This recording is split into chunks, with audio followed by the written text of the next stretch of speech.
特朗普呢，现在已经进入到了无赢胜有赢的最高境界了。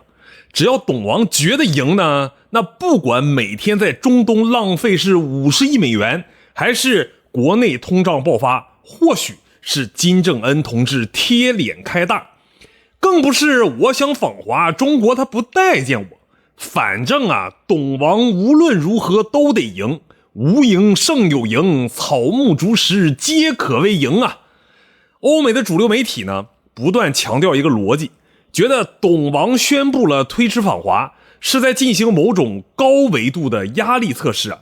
试图用这种不确定性的外交状态，在2026年的关税博弈和台海局势中呢，为美利坚博取超额的溢价。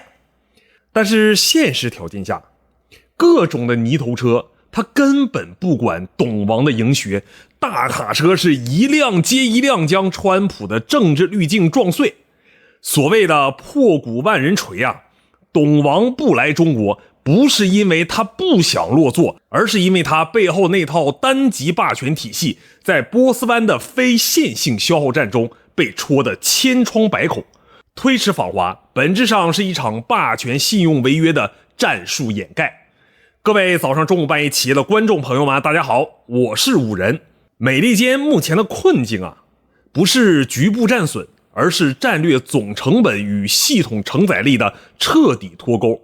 董王所谓的不可预测性，实际上呢是系统增伤到了极限后的随机乱码。他试图用局部的侵略性去对冲全局性的信用崩塌，但这呢无异于向一个正在熔毁的核反应堆里加注液氧。如今呢，伊朗战争朝着泥潭局面狂冲，已成定局了。霍尔木兹海峡仍然处于封锁的状态啊，布伦特原油的价格刹车已经失灵了。华盛顿的官员们在社交媒体上狂吠，声称的要让对手付出毁灭性的代价。但是现实的反馈是什么呢？美国中央司令部发言人蒂姆·霍金斯在3月17号极力演示伤亡名单，驻约旦和叙利亚的基地里13人阵亡，超过200人出现严重的创伤性脑损伤。这里呢，我要引入一个专业参数啊，概率偏差与拦截包络线。在这场战争里，伊朗使用的具备末端红外特征抑制和多模态引导能力的飞弹，美国的拦截系统效率啊就惨不忍睹啊！美军单枚标准6拦截弹的价格呢已经飙升到了430万美元，而伊朗方面的巡飞弹单价都压到了2.8万美元以下。这种1比50比1的成本错配啊，意味着美军在波斯湾的防空网正在经历一场物理意义上的破产。特朗普眼见不行啊，于是向盟友发出了共同护航的邀请函啊。法德意等国家的回应就是不去。盟友们心里都有一笔账啊，为了维持美国的单极霸权呢，去牺牲自己的能源生命线啊，这个收益模型逻辑上就是完全不成立的。所以特朗普推迟访华第一个真实原因呢，就是他的战争体系已经成了又贵又无用的花瓶了。而且美国建立的全球军事代理人体系已经没什么影响力了。除了战争泥潭呢，美国霸权还有一个更大的威胁，就是复利啊。2026财年，美国国债总额正式突破了40.2万亿美元。当联邦基金利率维持在高位，而118美元的油价引发了第二次通胀，美国政府每年支出的利息额已经超过了军费开支。这意味着五角大楼每向波斯湾发射一枚导弹，其背后的融资成本都呈几何倍数的增长。特朗普想要通过侵略来转移矛盾啊，但他掉进了一个赤字货币化的陷阱。为了筹集军费呢，必须发债；为了美债不流拍，必须维持高利率，而高利率正在吸干美国本土制造业的最后一滴血。根据高盛最新的报告啊，如果油价维持在110美元以上，美国的中产阶级的消费能力将在6个月内缩减 15%。 我们还可以算一笔账啊，一个标准的航母打击群在波斯湾维持高度戒备的状态，日均运营成本呢约为80万美元。但在2026年的电磁环境下，为了对抗这个对方的干扰，这种成本呢就要翻倍了。特朗普推迟访华是因为他算不明白这笔账了。他发现呢，所谓的极限施压在现实的高油价面前变成了对国内供应链的自残。就在特朗普为了中东的烂摊子和国内的烂账焦头烂额的时候，北京的逻辑已经完成了从应对挑战到定义规则的跨越了。3月18日啊，我军26架军机巡航台海，很多人只是看到了数字啊，我请你看看机型构成。这次行动中，歼 16D 和无侦10的比例达到了史无前例的 40%。这不仅仅是绕飞啊，这是针对美军驻冲绳和关岛基地的全频谱主动拒止的压力测试。我们的电子战系统呢，在第一岛链证明了，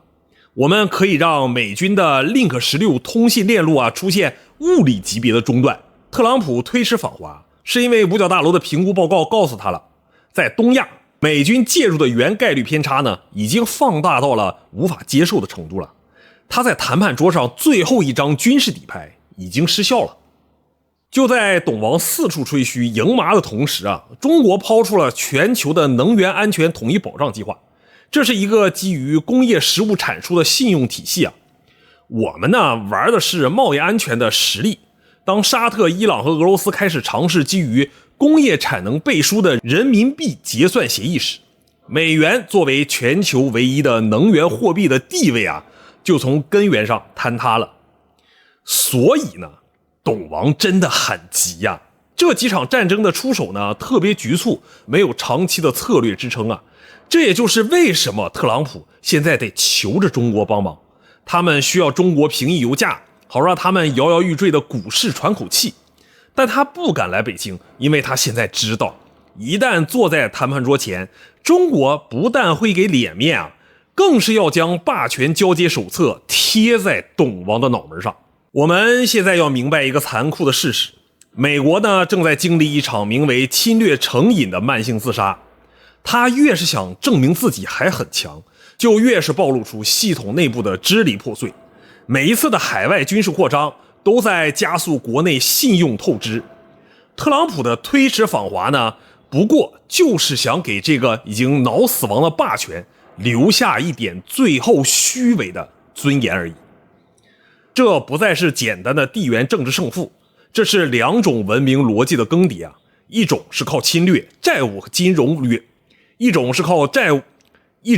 侵略、债务、金融掠夺维持的旧模型。这种模型在2026年的工业文明面前已经完全过时了。另一种是靠生产力冗余、供应链韧性和实物资产背书构建的新架构。